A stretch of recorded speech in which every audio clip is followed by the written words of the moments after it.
Hello, this is part two of my talk with Ike Willis. This is December 15th, 2011. Ike is in Los Angeles at his home, and I'm on Maui in the Hawaiian Islands.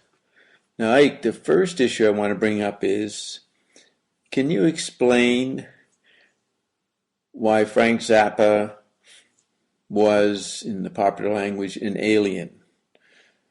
I'm thinking of an interview you did where it's discussed, this is during the rehearsals for the 1988 tour, and you're talking about this problem between Scott Tunis and Chad Wackerman, and you decide to take a lunch break. And immediately you get a call from Frank. He says, "What's going on?" Did he have someone at the rehearsal hall watching and reporting to him, or do you think he had ESP, or you don't know? Well, I don't know, but I think it's probably a little bit of both. And that's the thing. He basically knew that. That Scott was rubbing not only Chad but like the horn players and with his attitude and stuff the wrong way. So Frank is, he was a pretty smart guy, so he did have somebody keeping an eye. I'm thinking this now. I'm just assuming this, but also he does have a little bit of ESP as well. The thing is, when he has a feeling that he should check in, he does. What he did, and it was kind of. It may have been a combination of both because it was pretty amazing the way that he just called just when things got the tension got to a point where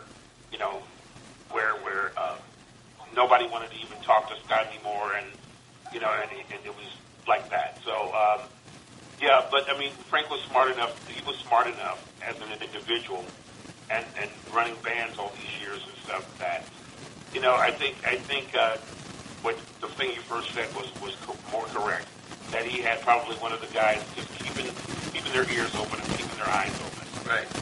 Yeah. And it was a bit of not the routine to have a break earlier at that point.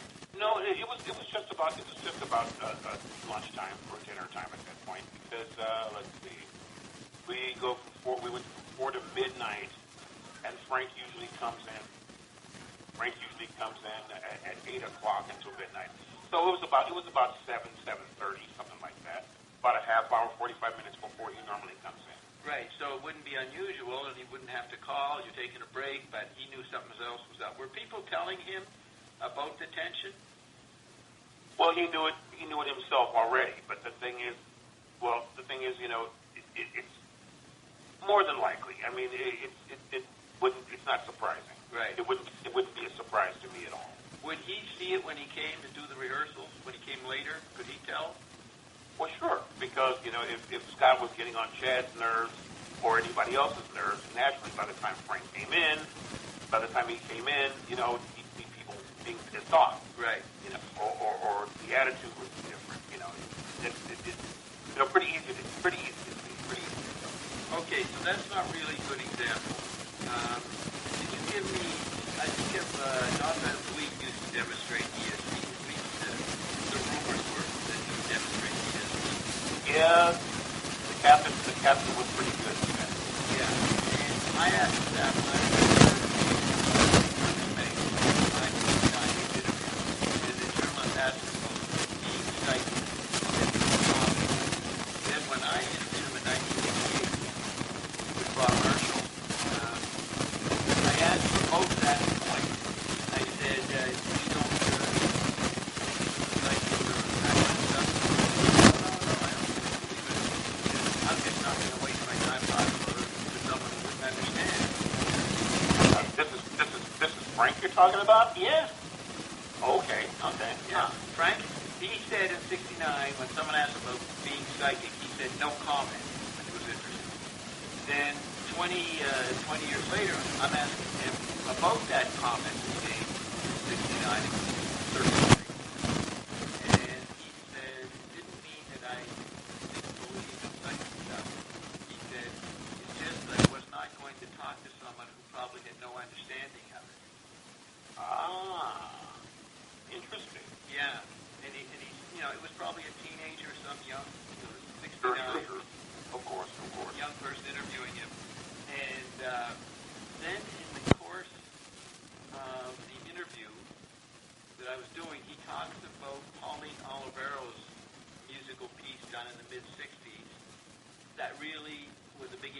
on him. And basically, she had sounds above hearing and below hearing coming together, and they merge in the middle where you could hear them, and there was this mishmash.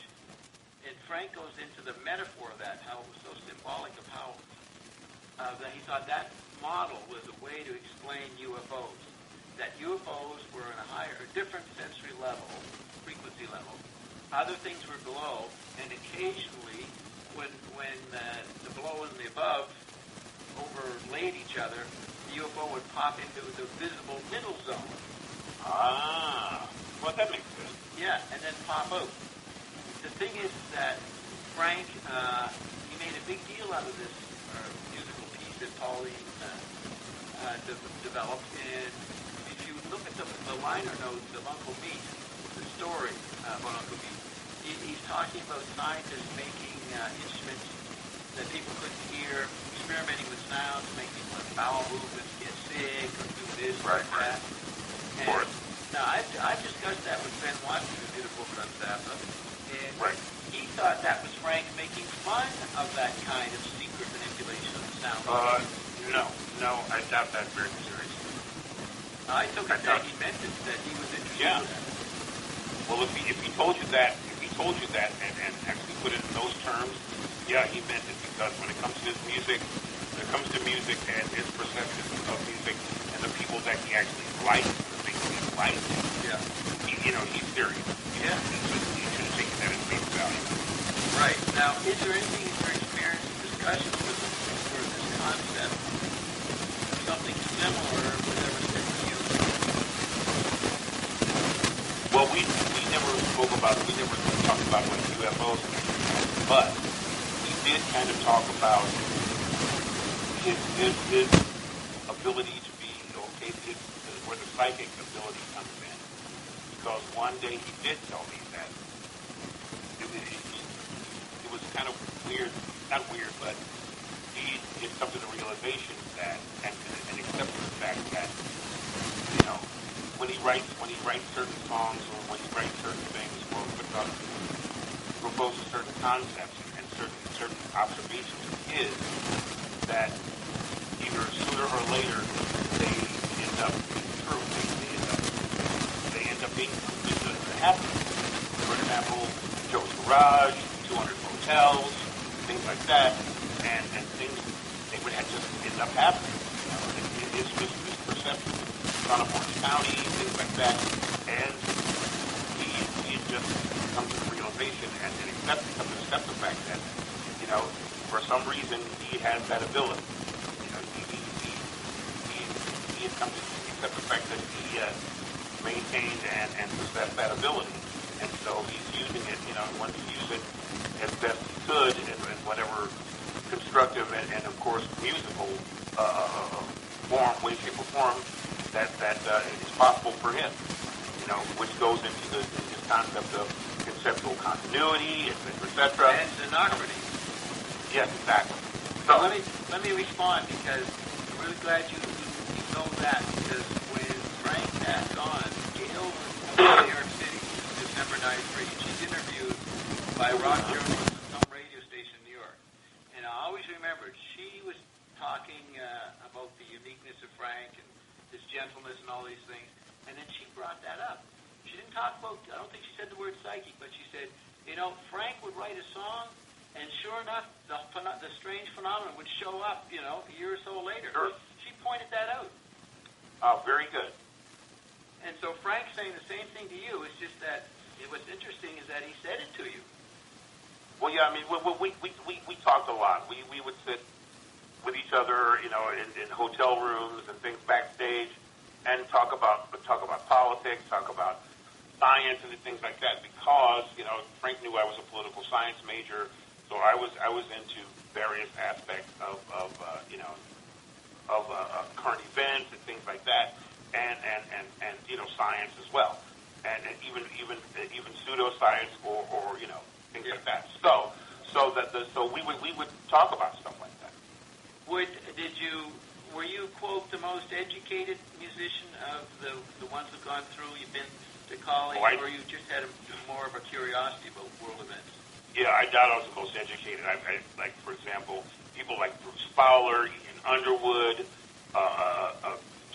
Bunk and Buzz, Don Preston, for God's sake. Yeah. There are some highly educated and incredibly brilliant guys that have come through there. But the thing is, it's just that my particular take on things, whether be it political or scientific or social or whatever, or musical, he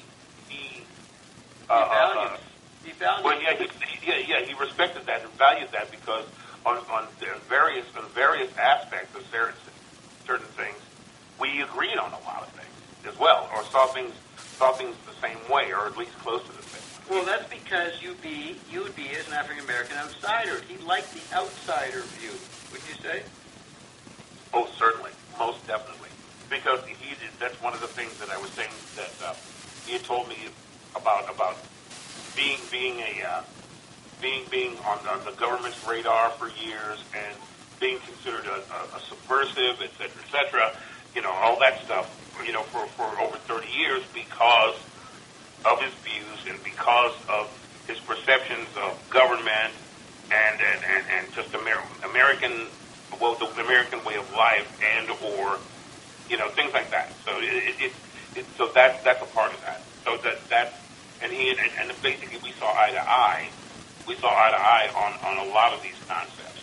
Right. Just coming to them via our own roots, let's say. Right. He had the Italian outsiderness. He was an outsider by the WASP culture of the 40s and 50s. Now, were there any other musicians that you knew that would get into that level of talking in the bands with Frank? I know that, let's see, Denny and Vinny sometimes, definitely, let's see. What about Tommy Mars? Not so much. At least not then. So not so much, I don't think. So you're saying Vinny Colaiuta and Denny Wally? Oh, yeah, because remember, Denny and Frank, they went to high school together. Oh, Denny and Beefheart and Frank and, Roy Estrada and those guys like that. So, I mean, they went to high school together. Right. So that's, yeah. You can see that as you can see them growing up together and, forming these kinds of concepts and views and things like that. So I can see that. Yeah, there's Barry Miles in England did a lot of interesting interviews with Frank in the late 60s. Did you ever go back and read those older interviews? Actually, no. I've heard of some, and a couple of fans who are friends of mine. I think they gave me. I get a lot of diss stuff from fans like that. But not too long ago, there was an interview with Frank and Beefheart from the 60s or early 70s. You mean on audio? Yeah, audio. That I know they did an interview for a Boston College station in '75 on the Bongo Fury tour. Would it have been that? Mm-hmm. Could have been. Yeah. And they were commenting on the music or playing music themselves. Does that sound familiar? I hadn't had a chance to listen to Oh, okay. I'm not quite sure. Okay. So Barry Miles,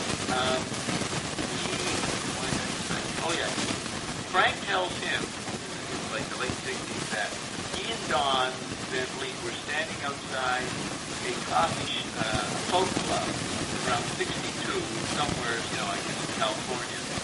And Frank was explaining that I think it was on Electric Enchilada. I'm not sure. I've read this for a couple of years. But let's say Electric Enchilada. And the meeting was, Frank says, refers to a conversation that Don and I had outside a folk club where we said, we're going to change the music industry. We're going to do this, we're going to do that. This is how the quote goes. We're going to do this, we're going to do that. Let's go do it. End of quote. That's what Frank said. That song is referring to. What do you think he and Don would imagine? What were they thinking they were going to do in the music industry?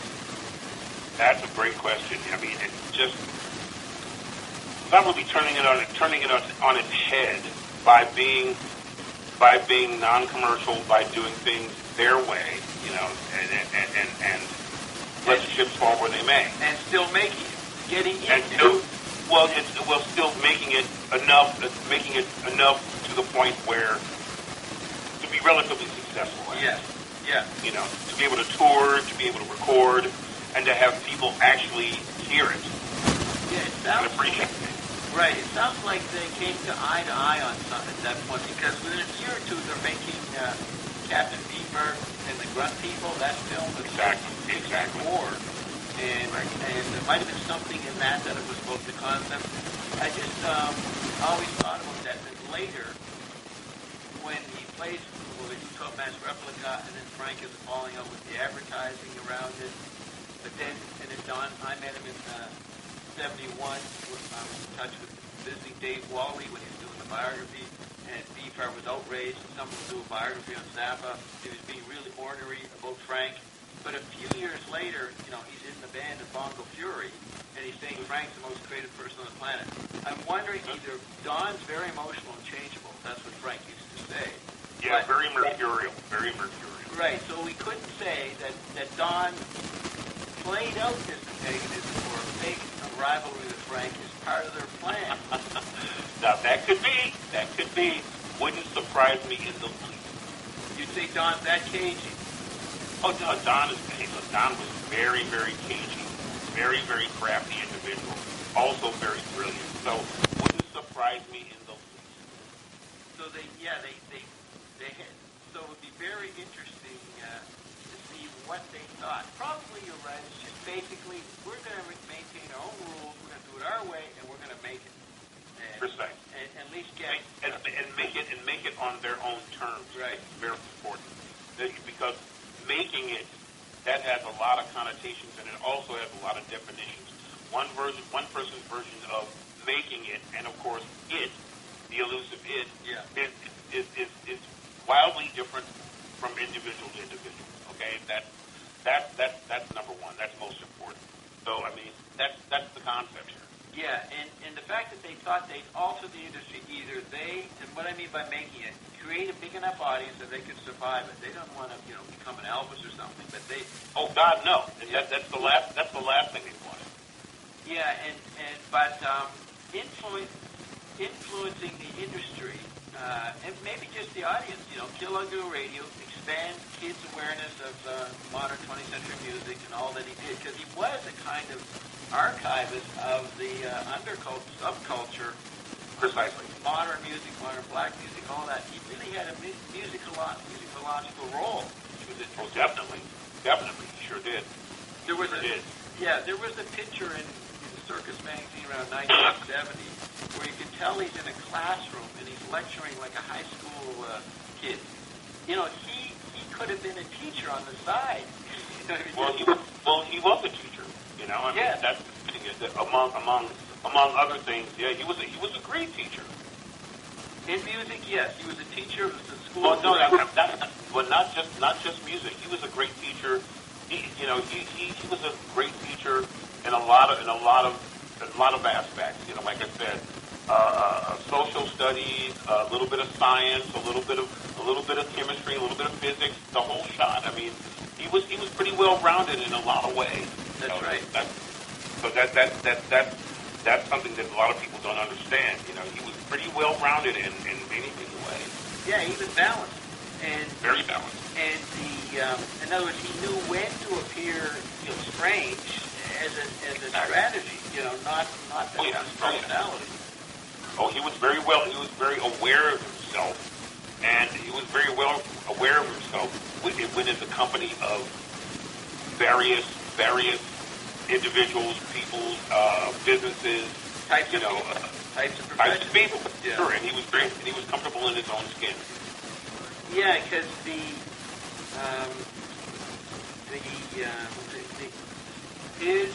the way he looked. In other words, Marshall McLuhan once said that the new artist knows what to save from the past, what's relevant to the present, and knows what to discard. Frank was doing that. He provided an archive on Freakout of 179 or so names of things that should be remembered or noticed or found out about. A didactic, you see what I mean by teacher, a didactic, like if he never made it music, he could have been a high school principal kind of thing. Oh, definitely. Definitely. Yeah. I agree. Right. So, so let's look. If you had to make a case that Frank was an alien, what examples, and whatever level we mean by alien, because when I was with Frank, you'd look in his eyes and they like spiraled, like they were odd. The odd intensity that came out of his eyes. Do you know what I mean? Kind of, sort of. I mean, he had what the thing is his perception. I mean, he was so perceptive and so quick on various things, and also maybe this the alien aspect of it, but his ability to turn anything into something creative and or musical and or you see what I'm saying? He would take many things and just turn them into music, or turn them into plays, turn them into musicals, turn them into books. That's just the whole shot. He was very adept at that, and I always marveled at that, and really respected and appreciated his ability to do that kind of stuff just at a moment's notice. I mean, we would do it in sound check. We would be working on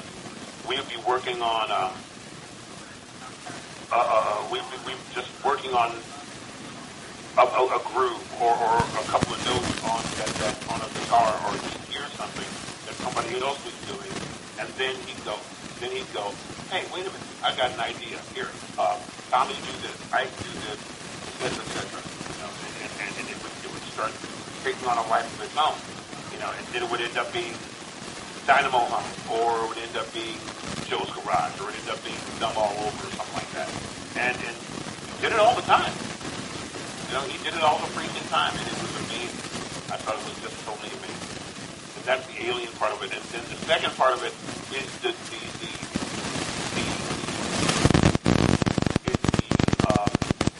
prophecy part of it. Just being able to just write something, or just come up with a concept, or just verbalize a concept, or his view of something, and either days later, or weeks later, or years later, it would end up being the standard. It would be the standard or generally perceived view of things, or understanding of things, and that's one of the most amazing things I've ever seen. And he was consistent, and he did it all the time. He could create plays, he could create skits, he could do anything at the drop of a hat, or be inspired by anything. All right. This point you're making about the creativity of Frank, the way he could create plays, he could create skits, he could do anything at the drop of a hat, or be inspired by anything. When that I've published an interview with Frank Zappa through the medium Michael Blake Reed, who channeled the Evergreens, and the Evergreens could bring anybody in, and they brought Frank in, and I talked to Frank for a long time. You know about that interview, right? No, I don't. Refresh my memory. It got published in Flipside magazine in the late 90s. 96 or so, and I've been going to Michael Blake Reed for years. I could talk to anybody in history. I talked to Tim Leary when he passed on. Really? Yeah, and I published it, and I talked to Marshall McLuhan, many hours with Marshall McLuhan, but I also did Frank Zappa. And without going too much into that, here's the point, that when Michael Blake Reed would come out of trance, he would get impressions. And in his mind, he wouldn't know what I was getting on recording or what it was about, but he'd have some kind of dream response in his brain. And so he said, I said, what impressions did you get, Michael? He said, well, I was talking to Frank Zappa. And he then describes, he says he sees Frank really worried about setting up the sound check and all that. And then he says, they're all yelling out, what's the secret word tonight? So he actually described stuff we know about Frank. And then he said, but he goes, I've never been inside someone's brain, anybody that's being talked to through with the Evergreens. But I was inside Frank's brain, and it was huge, he said. There were whole realms of departments that he wasn't using, or no, it wasn't like he wasn't using. Just that there was so much stuff that he could do. And he says, in his dream imagination, I asked Frank, why aren't you doing plays and all this other stuff? And right. And Frank says, well, the problem is the name. The name Frank Zappa has a certain stigma, and a lot of people won't work with me. And then Michael says, he says to Frank, why didn't you change your name? And Frank said, yeah, I thought of that, but I just never bothered to. But I was struck by the hugeness that Michael perceived of Frank's brain. I mean, people call him a genius, but there might have been more to this. And the way you said that he could come up with skits and responses to anything instantly, he was such a fountain of instant creativity. I think that's partly what Michael Blake Reed saw in the huge brain. What thoughts occur to you as I say that? No. You mean? No, wait. Say that last part again. Yeah, Michael Blake Reed was just amazed at the potential, the capacities that were in Frank's head, that he could do anything. Right, exactly. Sure. And what was his impression, or? No, what is your thoughts? As I tell you this, you've already. We just went through that. I think Reed was right on. I think he was right on the money, and through a different avenue or a different route, he came to the same conclusion that I just laid out to you. That's right. Just Frank had that. He had an innate ability to be able to do things like that. That was just one of his major talents. That was one of his main talents. And he was just seems to be blessed or cursed. Yeah. Blessed and or cursed with that ability. Which made him the Frank Zappa. You know what I mean? Yeah. So which made him the famous Frank Zappa. Yeah, Elliot. I asked Elliot Ingber once when they first got the mothers together. I asked him, well, why did Frank become the leader? And Elliot says, because he had the chops. And then he says, for example, one time I was with Frank, and Elliot was a real expert on blues stuff, right? He knew a lot of blues songs. And he says, Frank, do you know this? Do you know that song? And he names a pretty obscure song, by some blues artist. And Frank immediately starts playing it. Right. Well, Frank was not, among other things, he was a student of the blues and R&B and things like that. He was not only he was an aficionado, but he was a student of it as well. And the way Frank was, he would do the detective work. He would do the research and find out who it was that did whatever and things like that. He would find the authors or the people who published or wrote certain songs, etc. And find out where it came from, what the basis of it was, the basis of the theory behind whatever song it was, and where it came from, what its roots were, and things like that. I mean, he didn't do anything halfway. Let me put it that way. Right. How? Okay. He always talked about, if you want to know stuff, you don't have to go to college. Go to the library. Go to the public library. He was a big aficionado of that, and a big believer in that. And of course, it makes perfect sense. Now, let me give you this. So here he is being an employee in an advertising agency in like early 60s. And he may or may not have met Paul Buff yet in Cucamonga. But do you think that he was going to the library and learning all about music, off hours? Probably. Back then? Probably. Yeah, I mean, no, I know he was doing it. I know he was doing it all through high school, grade school, things like that. I mean, that if he wanted to know something, he couldn't understand why. Well, what's the he did. I mean, his family, they weren't super well off, but they were middle class. Yeah. Because his dad was a nuclear physicist, so no problem there.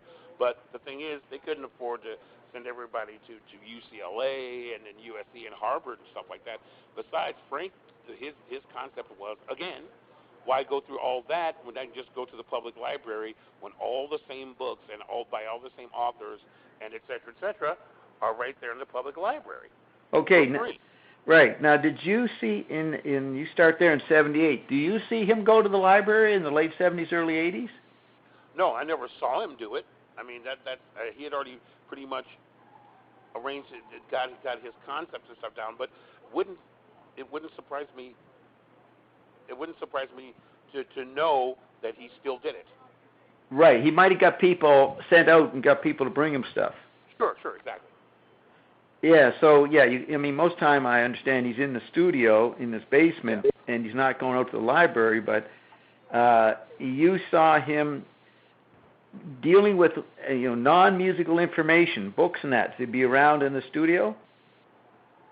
Yeah, well, he always had various books and things like that on all sorts of different subjects.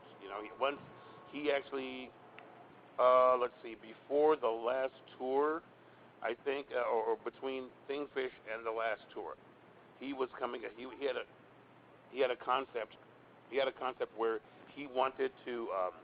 He had an invention he was working on, a holographic musical projection system, whereas we could actually play a concert in a soundstage.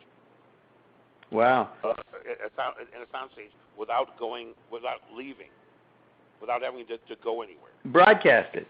Yeah, and broadcast it in full stereo, full holographic stereo, et cetera, which is like wonderful, what a wonderful concept. And he was also applying for the patents on it and working on the patents for it, and that kind of thing. So he'd have books on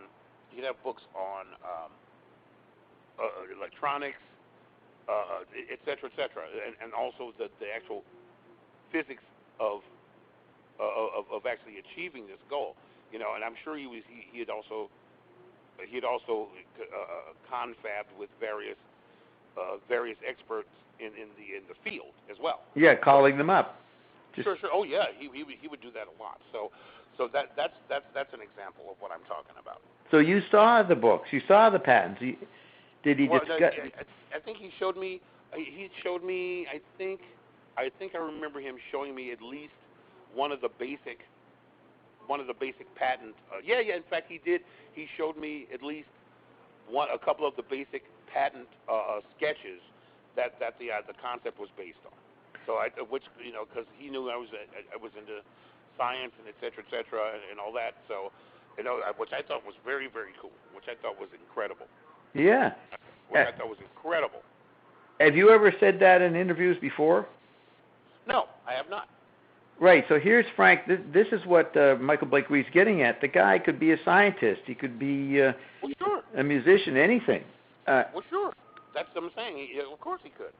He was well-rounded. He was capable of pulling off pretty much just about anything he wanted. Okay, so being around someone like that, what ideas did you get about his difference or his genius? How did you think about it? Maybe you didn't think about it, but did you ever wonder what made him like this, or was it just something he was born with? How did you think about it? Well, I just pretty much resigned myself to the fact that this was everybody has a talent, everybody has an ability in this world, and this was, and I would find out more and more what Frank's abilities were, just as he found out about mine, and cultivated mine and things like that. And the whole time, I'm thinking, I'm a pretty lucky guy. I'm a pretty lucky guy because I've always enjoyed being acquainted with talented people, and things like that. People who had various abilities and capabilities, and we always ended up being friends with or associates with people like that all my life. And this was, in my case, I consider this yet another one of those instances where I was a lucky guy and being able to, and stumbling onto, Right. actually being lucky enough to be in the right place at the right time with a guy like Frank. Yeah, now that throws new light on the Uncle Meat scenario, the evil scientist. I mean, he's talking. I mean, people don't know about his invention. They knew he could, like, I think he made the first fuzz tone guitar or the fuzz pedal. He did talk about different little gadgets he invented, and Sure. but to talk about a hologram, a new form of broadcasting, I mean, that's Exactly. major thinking. That's not known, but that would be part of the satire of writing about himself as an evil scientist. Oh, and he was a mad scientist. He was always thinking. He Yeah. was always thinking. And the thing is, that's one thing. When he passed, I was really upset about, man. I was going, man, just the things that he was working on and thinking about and coming up with, and just, but basically he was always in the process of making things better or improving things, or you know what I'm saying? Yep. He was always in that process of development. You know, he never sat still. He never sat still for anything. Yeah, and that's which I thought was great. Yeah, and that's another meaning of himself calling his activities a laboratory. I mean, it's not a metaphor for making music. It's technically what he was inventing. That's pretty much what he was doing. Yeah, exactly. Yeah, and you know, because basically his whole place was his whole workspace and et cetera, et cetera. It was a laboratory. You know, I mean, he always had a lab downstairs at the studio, and you know, and he had his guys building stuff and modifying things like that. He always did that.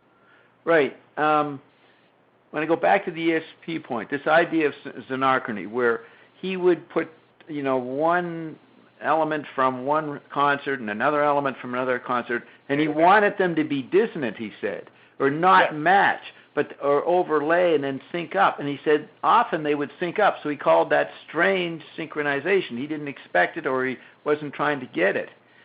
Now, I take, you know, that's one way to, he explains anachrony. Now, think of his interaction with social reality, and he would notice the strange synchronization of something he made then showing up in public. Sure. Did you ever have discussion on that level about xenarchrony?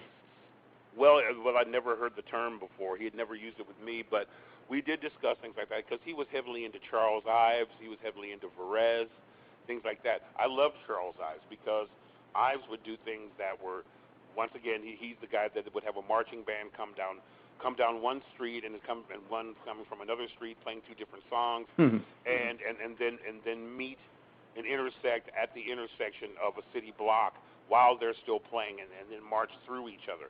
That kind of thing. He was heavily into, you know, he was heavily into concepts like that, and it showed in his music. Yeah, environmental stuff. Sure. I mean, in two environments. So Ives could be said to was studying xenarchrony, bringing clashing environments together and seeing what happened. I mean, Ives did that. Okay, so then did he ever talk about medicine and his theories? Because he does mention in my interview, he talks about advertising just makes everybody worry about this or that. Oh, you're going to get this. He understood the basic fear thing of the ad and medical world. Did he ever go into any particulars about that with you? No. Actually, not, because we talked about mostly politics and. Did he talk about? Okay, and what? Politics, you know, current events, things like that. You know, that's mostly that, because that was my field. That was my field of study. That was in my wheelhouse. So that's right. Something that we concentrated on a lot, just between me and him. Okay, what about this? In an interview, he says there's the Mafia, which equals the CIA, which equals the Vatican. And did he ever talk about that kind of stuff with you? A little bit, every now and then. Did he have any personal experience in his early years in the Mafia running clubs, or ever refer to that. Oh, I'm sure. Oh, yeah, of course. I mean, after all, it's a part of it. It's a part of his culture as well. So, Yeah. he did discuss like club owners and the guys behind the club owners and things like that. So he did. Every now and then he would kind of mention back when he was when they were starting out as a band and being able to get into clubs and things like that. That's yeah. Yeah, he talks in his own autobiography. He talks about he found out that a lot of the Freak Out albums were stolen and put in a warehouse or something. Did you ever hear that topic? No, actually I didn't. Yeah, that's. You didn't read his autobiography, or you don't remember that? Which one? You talking about the real Frank Zappa book? Yeah. Yeah, well, I had it. Actually, it's still in storage and stuff. When I finally got a copy of it and whatnot, and then a lot of our stuff got trapped in storage, so that got lost. But I read like the first quarter of it. Right. Well, so yeah, you missed that story. Well, there's another documentary where Frank, they're interviewing the bodyguard John Smothers. John Smothers, yes. Yeah, and Smothers saying, people don't understand how Zappa got the success he got. They think he's a front or was helped by the Mafia, and he lists off a couple. Yeah, that's what John says. And I thought about that. Okay, now if you look at the 200 Motels poster, Frank presents the Mothers as a bunch of Hell's Angels, for the movie poster. Right. Now, in your own personal experience, Zappa's a very gentle person. He's almost a softie. But he knew that they were seen as ugly and dangerous, the Mothers. Exactly, precisely. And so he enjoyed that niche, I guess you could say, because he went around saying ugly can be beautiful. He was actually, Exactly. yes, showing that what people thought were outsiders weren't necessarily what the media presented them as. But I thought it was interesting. I never heard that before till John said that some people, just mistook his image as a tough guy and thought, well, obviously the Mafia is behind him. I see.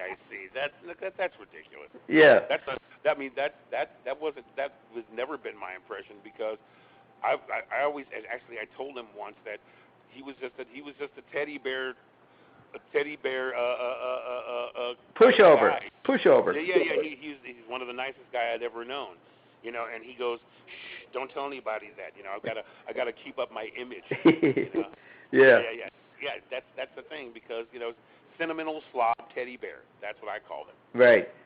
Okay. So then, looking into, let's see. The energy he had, the ability to think and make things. He's obviously an expanded Renaissance man, 20th century level. No doubt. Now, in March '89, the Pons and Fleischmann cold fusion got announced, and there was rumors in some kind of press that Frank was interested in talking to Pons and Fleischmann. Now, this is after he's told you he has cancer in January '89, and you may not have got a chance to talk to him for a while. But did you ever hear him talk about cold fusion later? No, I didn't, because I was into that myself. I mean, I've always been highly interested, especially in cold fusion. Right. As opposed to fission. Right. So you had not, it never came up that Frank was interested. No, I mean, because by after he was sick and stuff, whenever we talked, we didn't have a lot of time to talk like we used to, because he was in a lot of pain, and he would get tired easily and things like that, Yeah. So if one looks at Frank, you see, you're in the audience, you see Frank there conducting the band, and he's rather efficient looking and like really listening well. But if we actually thought of him as in his mind he's thinking of new inventions and a hologram. It's a different way of looking the guy, if you know that, as he's on the stage.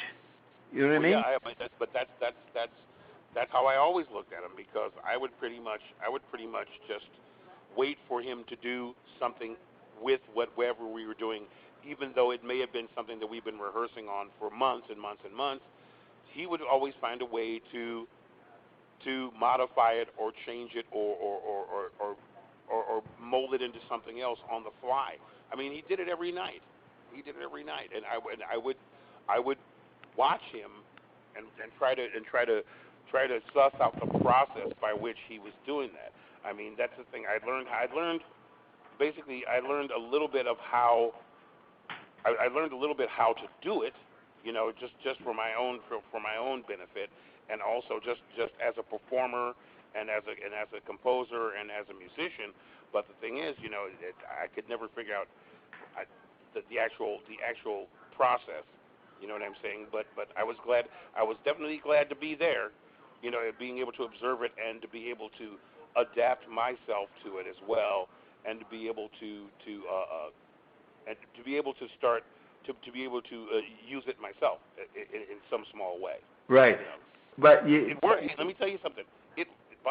Bobby, it works. It works. It doesn't always work. Well, actually, there is no right or wrong, but because it does work. It may not be as successful as first conceived, but the thing about it is, but then you adapt. I learned that you adapt and adjust from there, even that.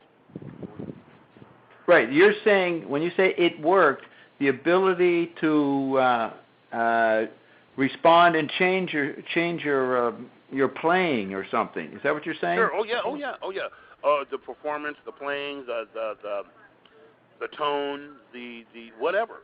You know, it's in one way or another you can make things like that work for you. Right. And you found you couldn't do it as fast as Frank. Well, no, not necessarily as fast. Sometimes I could. Sometimes I couldn't. Right. Because it's different every time. Right. You know, every performance or every attempt or every performance, etc., is different each time you do it. Each night you do it. You see. But you're saying it works. I mean, one wouldn't think normal musical bands wouldn't think to leave themselves that open. Is that what you're saying? Exactly. Yes. Precisely. They'd be insecure and have to stay with the scheduled routine. Oh yeah, no doubt. All right. I want to digress. Here's another way to bring out some information. I want to mention as many band members as I can remember, and have you tell me what their particular talent was. What stands out? What was the useful or the good thing about them? If I say Steve Vai, what was he unique about? What did he contribute? His musical ability, great ears, very, very great dexterity. Okay, you're saying his dexterity, his ability and great ears is to respond to the changes Frank improvises. Is that what you mean? Even that, yes, because the thing about it is, Steve has he has like long, skinny fingers and big hands. Okay? Right. And that helps him a lot. Okay, that aids him a ton in his guitar playing and his approach to guitar playing. And see, that's real important. So he had that advantage and he capitalized on it. Is what you're saying? Oh yeah, because see, I've got short. I've got big hands, but I've got relative to Steve, I've got short, stubby fingers. Right. So that's why I play a Stratocaster, but but I make it work for me. Right. Let's put it that way. I make it work for me. Okay. If I say Chad Wackerman, what strikes you about him? Huh? Chad Wackerman. What was his? About Chad? Yeah. Yes. Yeah, Chad is Chad's got a great sense of tonality. You know, the way he plays is much different from Vinny, let's say. Yeah. Because Vinny has the combination of speed, dexterity. Vinny's an octopus, just like Tommy Mars. They can play with all four appendages independently of each other in different time zones. which is very, very rare.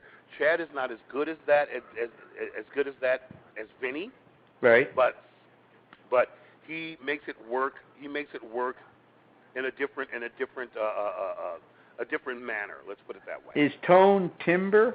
Yeah, timbre, yes, as well. Okay. Yes, and it's more. He has more of a tonal scale. Okay. How about Bobby Martin? What stood out about him? Bobby, on the other hand, he's a vocal. Well, actually, Bobby as well. Now, Bobby, most people don't know that Bobby he doesn't just sing. Bobby plays not only keyboards, but he plays trumpet, French horn, saxophone, as well as being a vocalist. Yeah. What else? I mean, Bobby plays every instrument on the face of the earth. Alpine horn. Yeah. Right? Yeah. Yeah, I mean, Bobby is so wildly talented. Also, he's a great songwriter.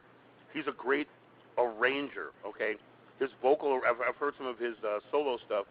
His vocal arrangements are incredible, okay? And he's a student of R&B and all kinds of music. Yeah, because he grew up with that. He grew up in Philadelphia, I think. In Philadelphia, yeah. He's played on like the OJs, yeah, and Harold Melvin and the Blue Notes, and all the old famous Gamble Huff stuff, the Sound of Philadelphia stuff, all that stuff. Okay, and he was on all of those hit recordings. Yeah. Backstabbers, everything. As a young kid. As a kid. Yeah, as a kid. which is incredible. Yeah. And so that's what Bobby brought to the table. Arthur Barrow, he was another musical octopus. Artie is one of the smartest people I've ever met. You know, he could that's why he says a great producer and a great bass player and a great guitar player, you know, and a great writer and a great songwriter and a great producer. So you're saying he's a very smart in the musical world. Is that what you're saying? Artie, but see, all of these guys, I've found that they're very smart in the musical world and in the so-called regular world. Right. For example, Bruce Fowler is the oldest of the Fowler brothers, but Bruce is also a mathematician and a geologist. That's what his degree is in. Okay, he taught geology for a while. Wow. As well as math. Walt Fowler, same thing, but he taught. I can't remember what his specialty was. But I mean, all of them. Everybody has. They're Everybody that I've been associated with Frank and everything like that, totally multi-talented. You know, and no, by no means one-sided. By no means. You mean mini Franks? Pretty much. Yeah. Pretty much. Hey, misery loves company. You know what I'm saying? I mean, that's what you got to have. You know, why wouldn't Frank surround himself with people who were at least reasonably similar to his abilities? Yeah. So he could just say something or give instructions or whatever, and know that, or at least be relatively certain that it was going to happen the way he wants it to happen. Right. So Bobby Martin is like not a full generation, but half a generation later version of Frank, right. In the sense he was involved in the industry early. And to a certain extent, all of us are, at least the people that I just named, that just reeled off that list of people. Right. To a certain extent, all of us are. Okay, Vinny and I, we're like a full generation behind after Frank, but yeah. You know, to a certain extent, we all were, because that's basically what Frank was looking for. He's basically looking, what he was very good at, pulling out those abilities from the people that he hired and associated with. Because okay.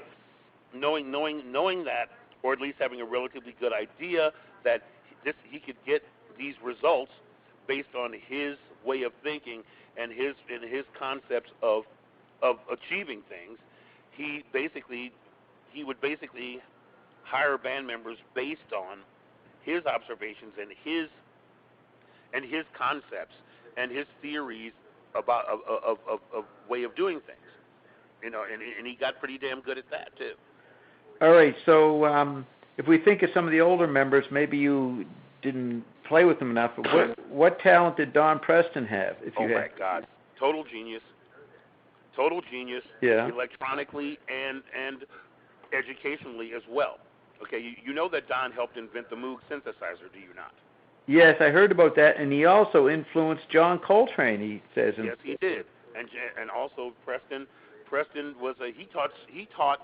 You know, I think he was like either a mathematician or physics or something like that. I mean, Don, the list is too long for Don. Don is so mentally and scientifically adept at so many things, and just amazing.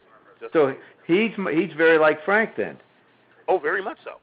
Yeah, and that was the first guy he says in Uncle Meat or somewhere that they experimented with charts and that abstract music in the early 60s. Oh yeah. Don is hell with charts, man.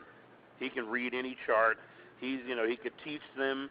He can, just amazing. Right. Just amazing. And they used to get together, in 60, 61, 62 in Van Nuys and somewheres around there. And Frank would be doing his lounge work with bands, but he would do his abstract work with Don. With Don, exactly. Right. Sure. Easy.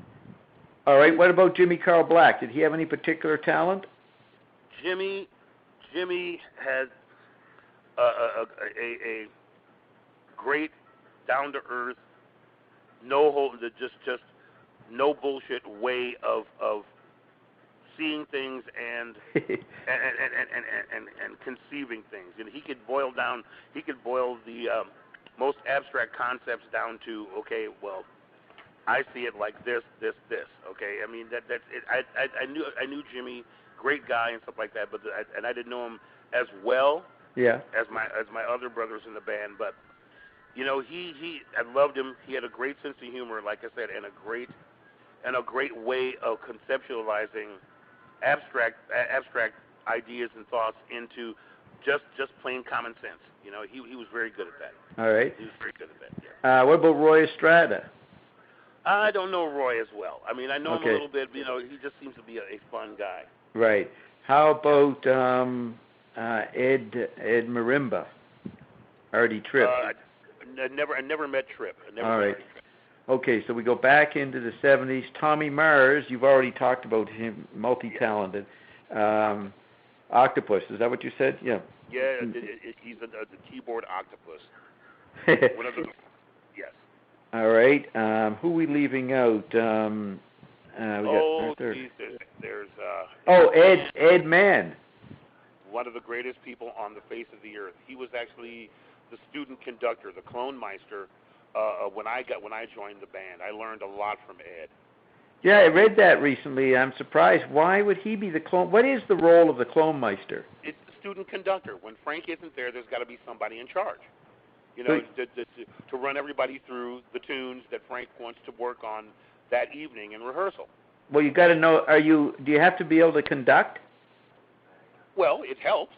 Yeah. But Ed wasn't that huge a conductor. I mean, I think I'm a better conductor at Ed because I did a cappella choir when I was in boarding school. Right. So I learned how to conduct from my choir master. Right. But I mean, it's not so much that. It's just being able to interpret what Frank wants musically to the rest of the band, and then be able to run the band through the tunes, and the way that Frank wanted to hear them.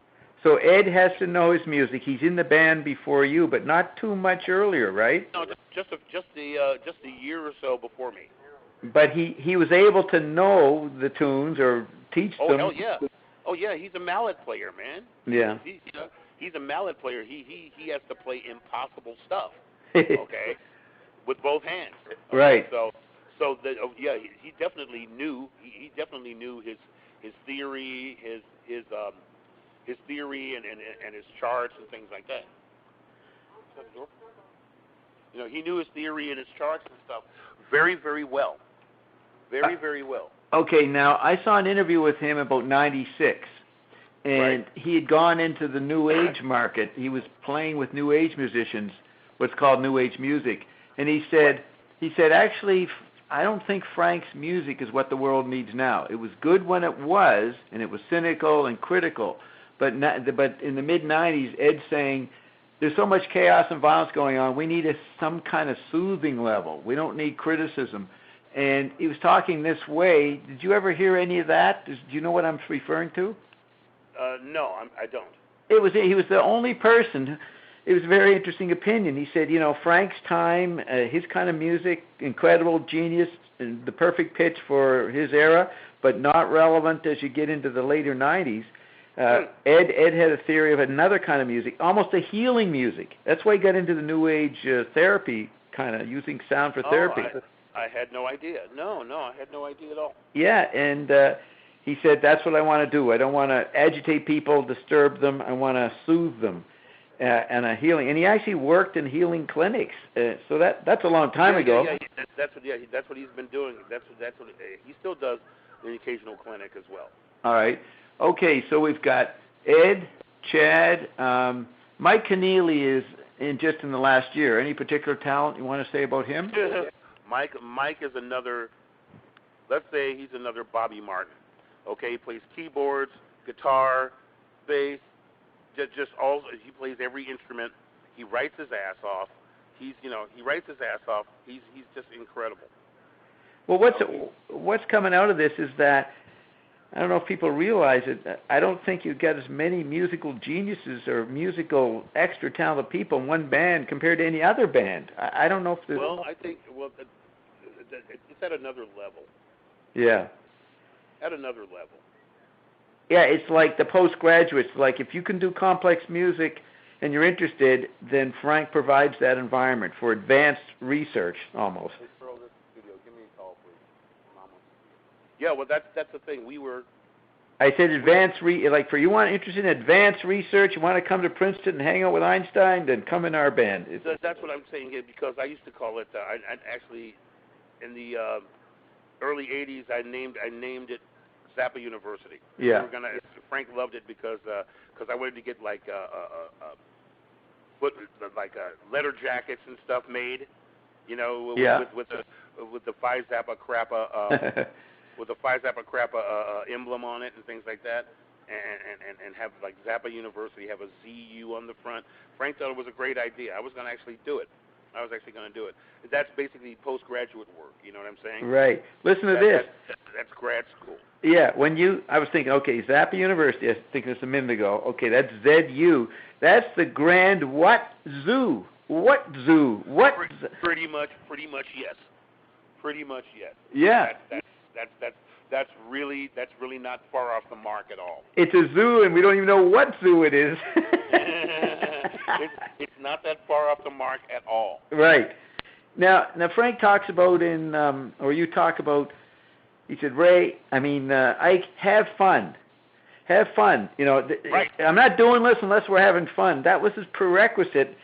No, exactly. No, that was the total prerequisite. It's like if you're not having fun, because if you're not having fun doing this, then you're in the wrong band. That was number one. That was the number one prerequisite. Yeah, it's like in the he had the book of the Church of the Subgenius, when I was there in '88, and don't know how much he read it. He says in his autobiography he liked that concept. If he was going to promote any religion, he'd promote the Church Subgenius. But it was all about the church's dogma is to get slack. Now, everybody's trying to figure out what slack is, but to get slack. He had a very slackful approach to making music, like let's have slack above all, which means have fun. Exactly. In other words, let's say, can you imagine Frank, if he never got a recording contract and no public, you couldn't stop him. He'd be doing it anyway, sort of like Harry Parch out in the desert or something, right? Well, basically, he did do it anyway. Yeah. Because at the time he got signed and things like that, if it hadn't been for Tom Wilson over at Verve Records, yeah, right? If it hadn't been for Tom, giving him a chance, nobody would have ever heard of him. But he had already been on the Steve Allen show. Yeah. He'd been, you see what I'm saying? And he still found a way to get out there. That's right. He said once around the early 70s that if he didn't make it in the music industry, he would have been a pretty good film editor.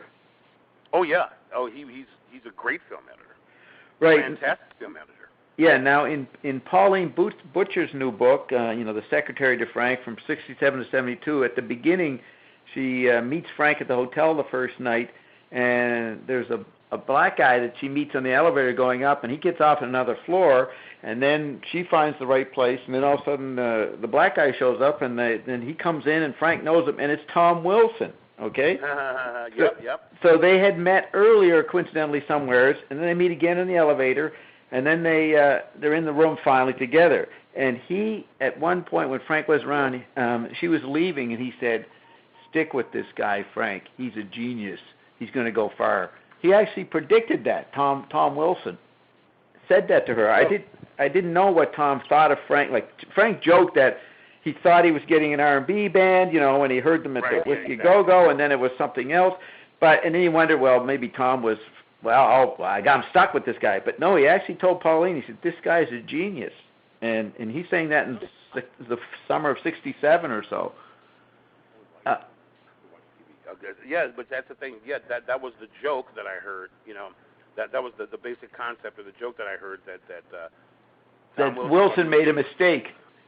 Right, that Wilson made a mistake. He thought it was an R&B band, but it turned out to be Frank Zappa and the Mothers. But I'd heard all sorts of things about Tom Wilson, about what kind of guy he was and stuff. And what did you hear on that? What did you hear? Well, no, just he was a very sharp guy, a very perceptive guy, and he was no fool. Right. He knew what he was.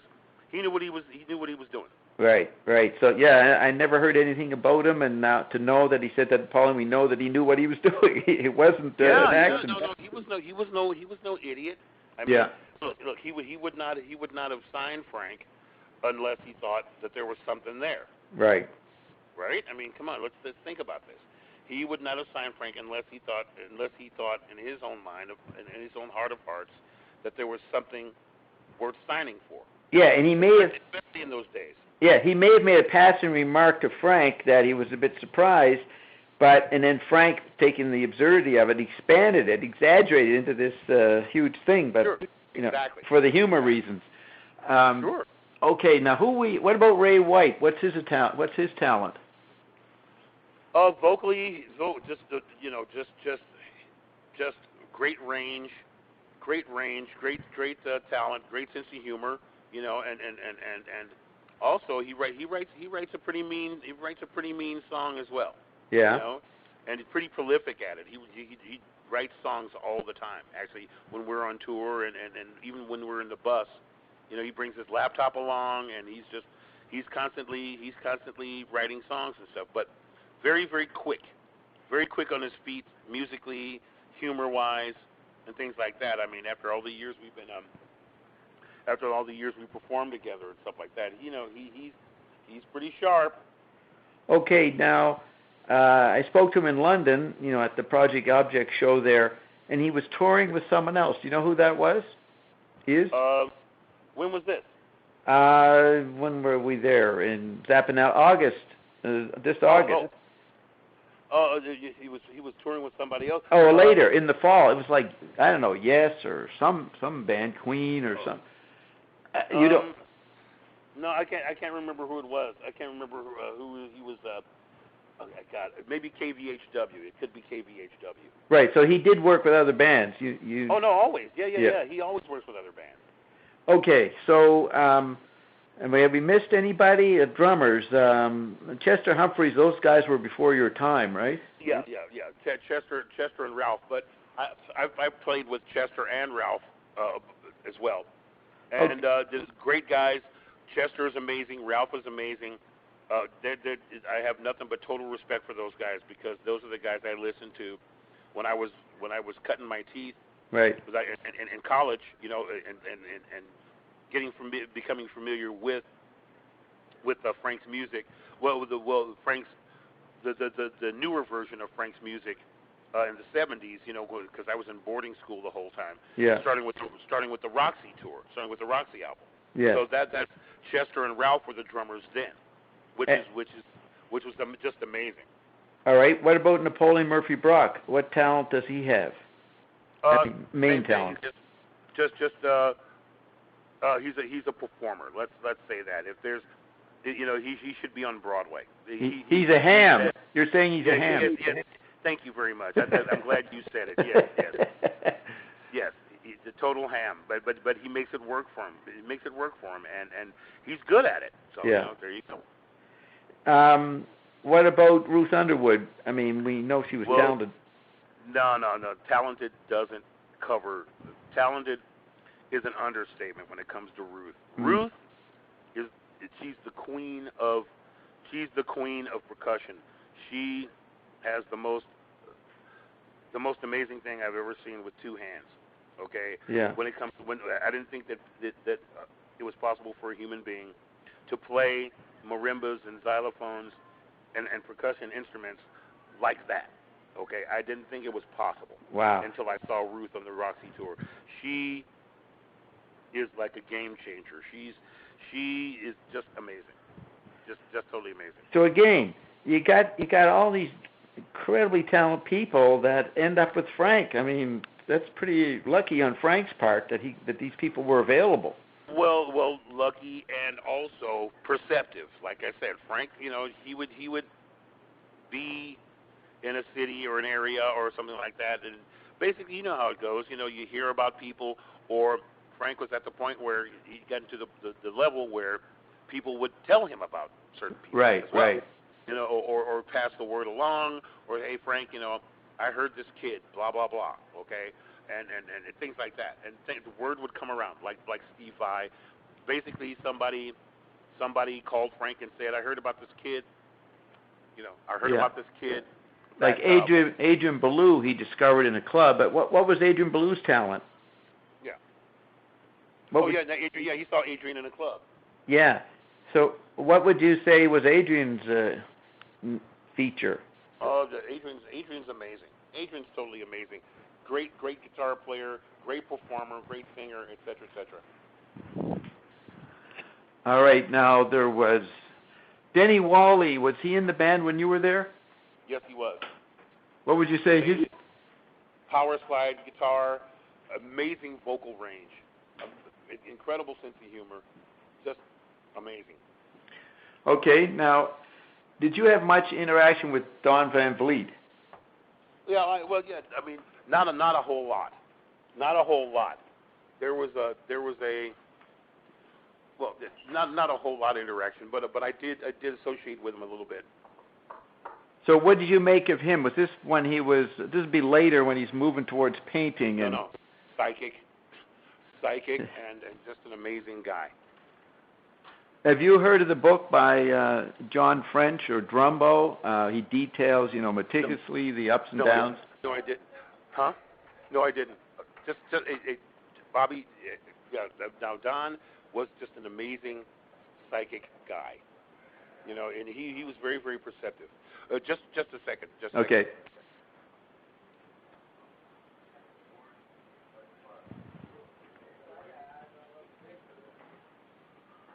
So anyway, Van Vliet, he was there when I was doing the Joe's Garage album. Okay? And when I had to do, the song Lucille? Yeah. Well, I did it at 2 o'clock in the morning. And Don was there, and Frank was there, and Denny was there. And we went upstairs to get some coffee while Frank was changing tapes, right? Yeah. And Don went upstairs with me, and he was just learning, getting to know me and stuff. And I was a little nervous because this was my first album. And we were drinking coffee, those styrofoam cups. Yeah. Right? Yeah. And I was opening up a brand new bag.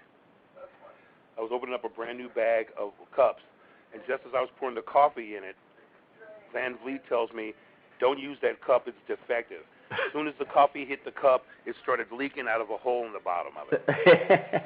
And then Frank called me from downstairs to come down and do Lucille, my first take. Wow. Yeah, that's how it happened. That's how most of Joe's Garage happened. Bob, hold on a second. Yeah.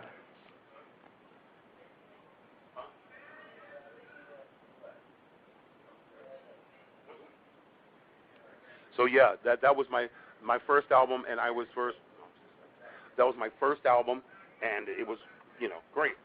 Now you couldn't.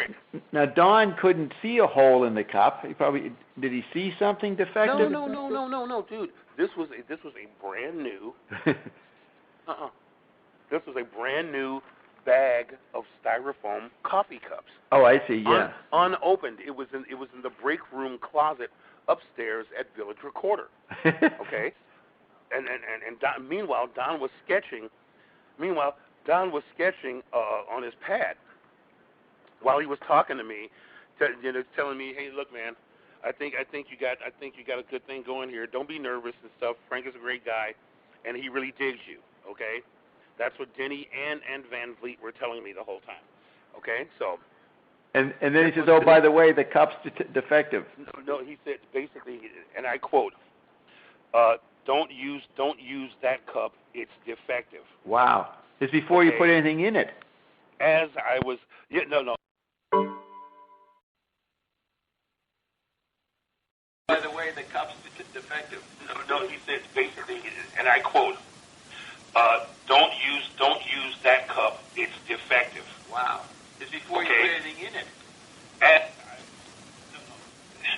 I was pouring the coffee into the cup, he was telling me that.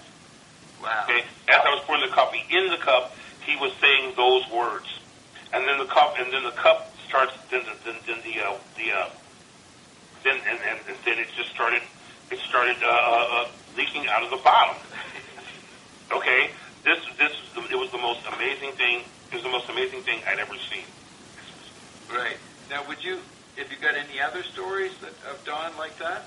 No, that's pretty much my personal experience with Van Vliet. Actually, I spent most of my time during the Joe's Garage album late at night, because frankly, after the first week of basic tracks, we spent the first week in the studio doing the basic tracking, and then which went from an A side and a B side. There was going to be Joe's Garage and Catholic Girls, and then after we recorded the first Joe's Garage and Catholic Girls, the basic track, Frank started getting ideas, and then we ended up being in there for Monday through Friday for a whole week, and we ended up with 21 basic tracks. And that's what became Joe's Garage. And then Frank came in with the story concept, because we'd already, I told you about the whole thing right there. And then, so now I've been spending most of my time, after the band had been in there for a week, and then now everybody's at home except for me and Frank, and my best friend Jeff Hawley, and Denny, and Van Vliet. And they would, the three high schoolers, they'd be sitting there chuckling, watching Frank put me through my paces, and just making me do everything. And pretty much that's how I spent the rest of Joe's Garage. All right, and you were 22? I was 20, I just turned 21. Are you born in 55 or 56? 55. So 20, well, this is 78. So you're 23. Right? Was I? Yeah, because this is a particular, one interview you say your first experiences with the January, early 79 Chic Your Booty tours when you meet Frank, but then after that you're always saying the fall of 78. No, the Chic Your Booty tour was in 77. Okay. Yes, that was 77. That was October the 2nd, 1977.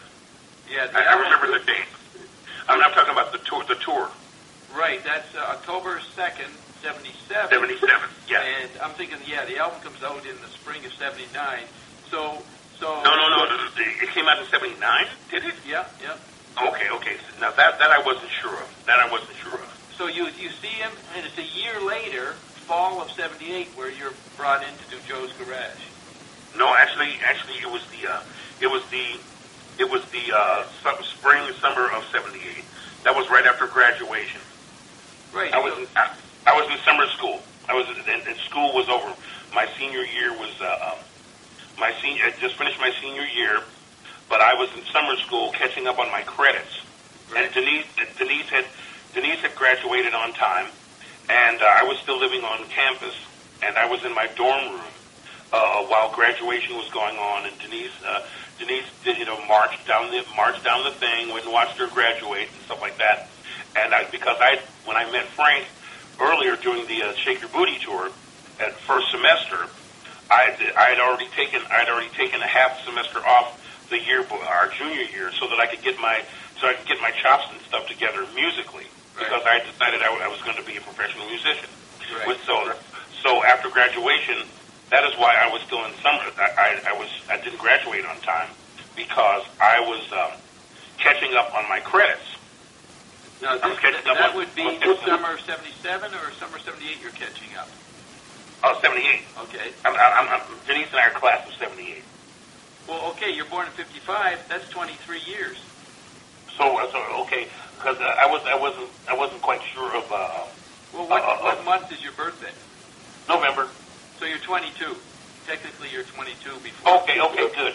Yeah. I always get confused on that point.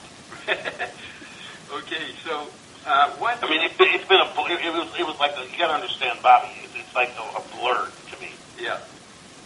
Okay.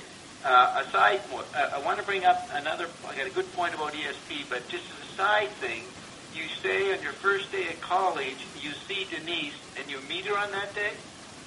Oh yeah. What made you talk to her? What happened there? Oh, dude, I don't know. Just it sounds corny and things like that, the old love at first sight thing. But Denise, let me put it this way. My wife, who is my best friend and my partner, she is very physically and visually, I've always thought of her as very distinctive. She has a very unique and distinctive look about her, facial expressions and the whole thing, and just the whole concept. And it's very, very strange because, see, all through private school, I'd had such a bad. I'd had one thing Frank used to say was about high school. It's like I think this quote was, "High school is a state of mind," or something like that. And one of the worst experiences, and it was bad for him too. Yeah. Well, in terms of socially and being one of the in crowd and having a girlfriend and stuff like that, the longest I'd gone with any girl in high school was 3 months. And I was not a part of the in crowd. I was not one of the beautiful people. You know what I'm saying? I was not one of those guys. And I had sworn after my experience in boarding school that it was just so bad for me. Well, not bad, but just did not work for me to the extent that I had sworn that once I got out of boarding school, I'm just going to do what my parents wanted me to do and just study and go to law school, go to law school, be a good student, and et cetera, and get my degree, right? Get my degree and all that stuff, and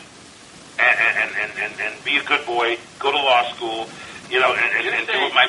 You're saying that you got turned off to any peer group pressure or social interaction. You were just going to retreat.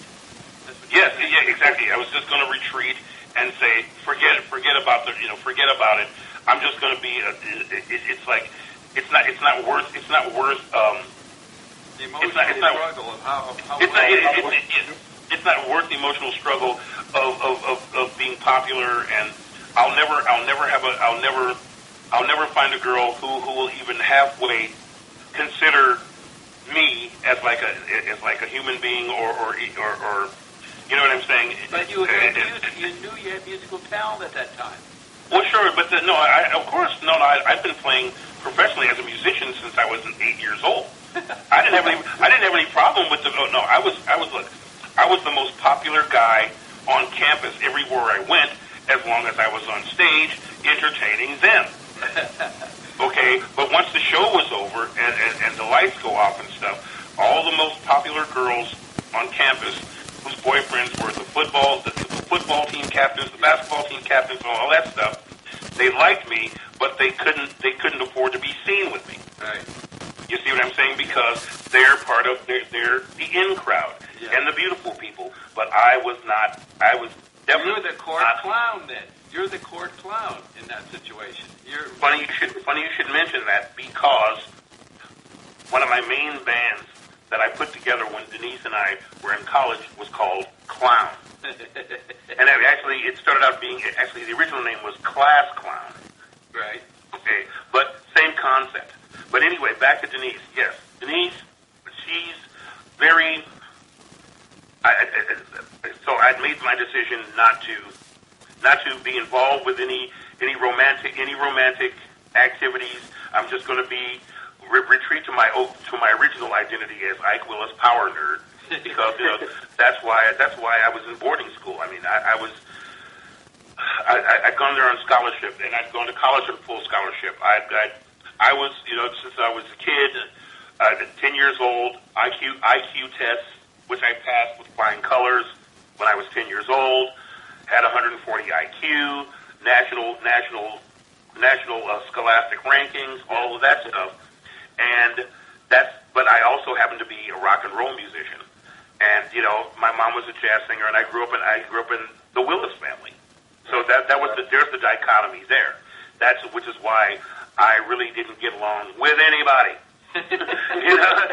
except my fellow musicians and my friends who were musicians.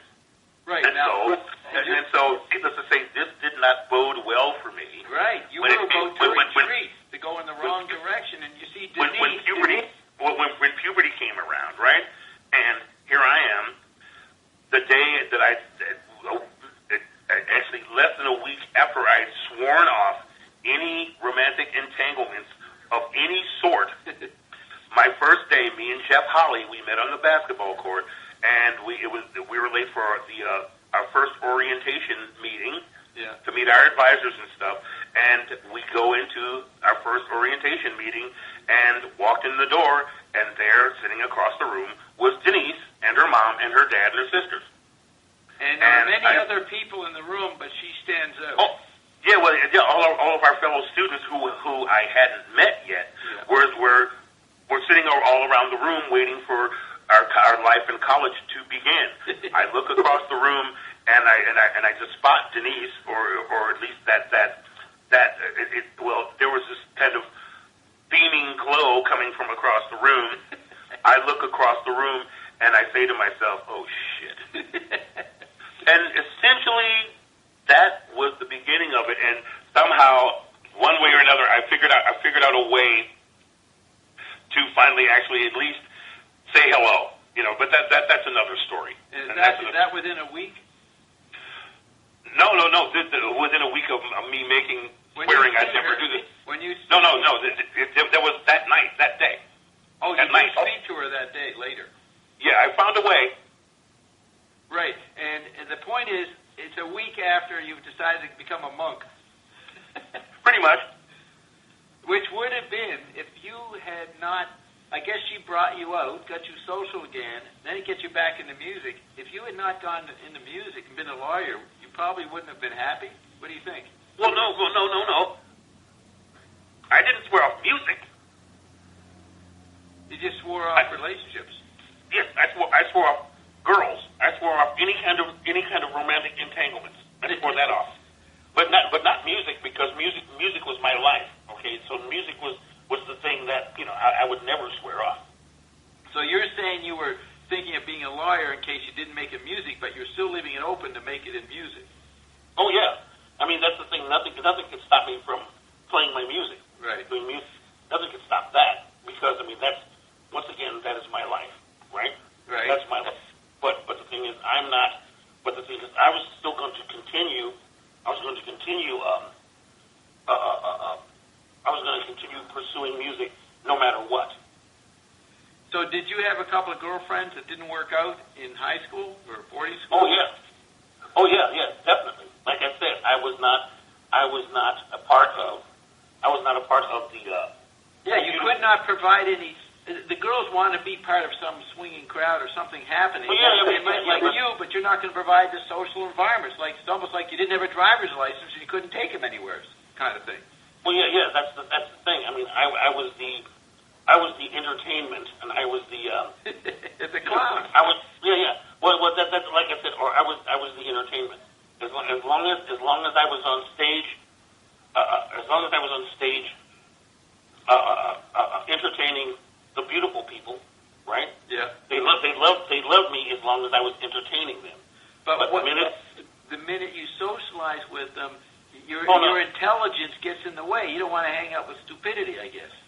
Well, that's another thing too. I have a very low threshold for stupidity. A very, very low threshold for that kind of shit. Well, and that's the thing. You really were lucky to meet Frank. I mean, that's a pretty blessed situation. Well, yes, it is. Besides, that was just my thing. I mean, I was, and I found out that's how Denise is too. Because she'd gone through a few crappy relationships as well, and met guys who were just stupid. Okay, right. And besides, remember, this is high school. Yeah. Right. This is high school, and so this high school, this is puberty, and all that other stuff. So let's get this. Let's remember where we're at. In terms of history, and in terms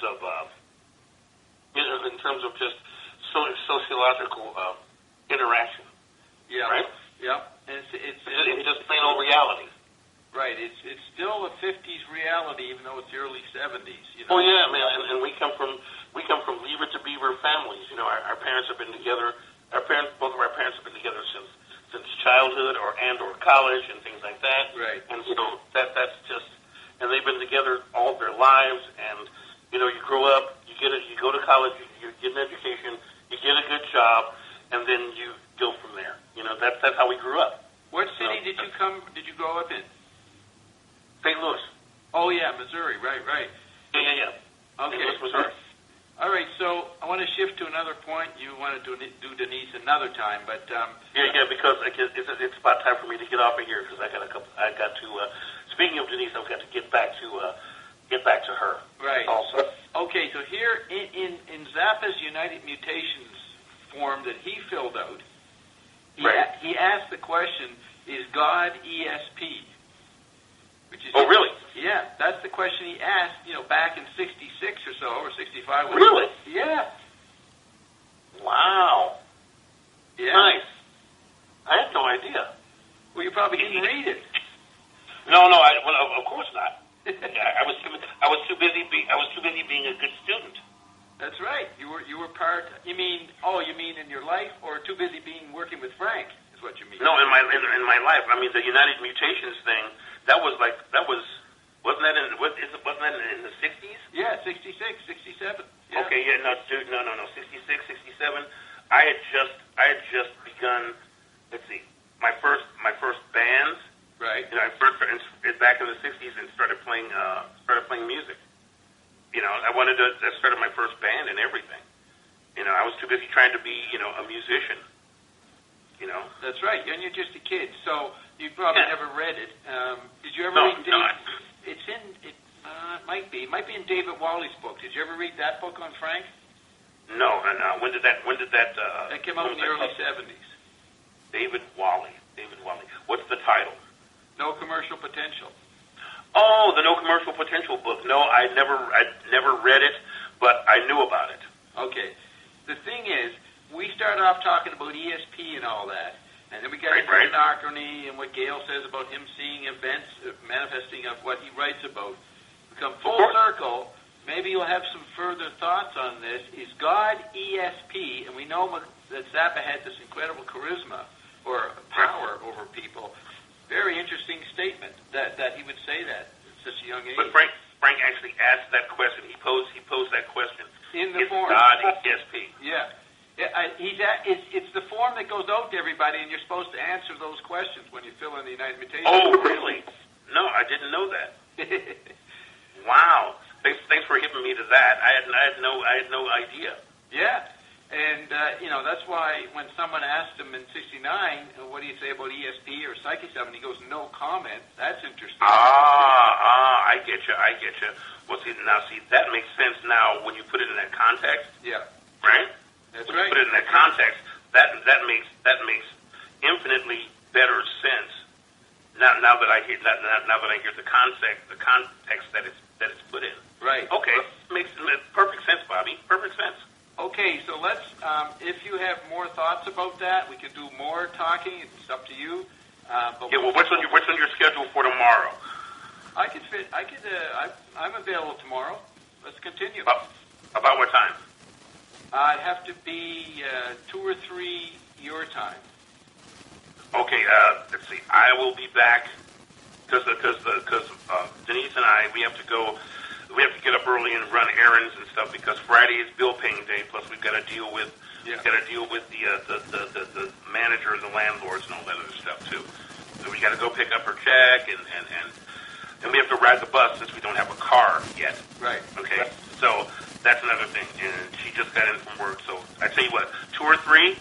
Or later, anytime later, maybe 4, 5, 6, 7, 8, whatever. Now, let's see. Let's say, realistically, let's say around 4 or 5. I think that's more in my time because I think that's more realistic. Okay, very good. All right. Thanks a lot, Ike. Very good discussion. You're the man. Tell Carolyn hi from me and Denise. I will. And thank you so much. You're welcome. All right. Talk to you. You're the man.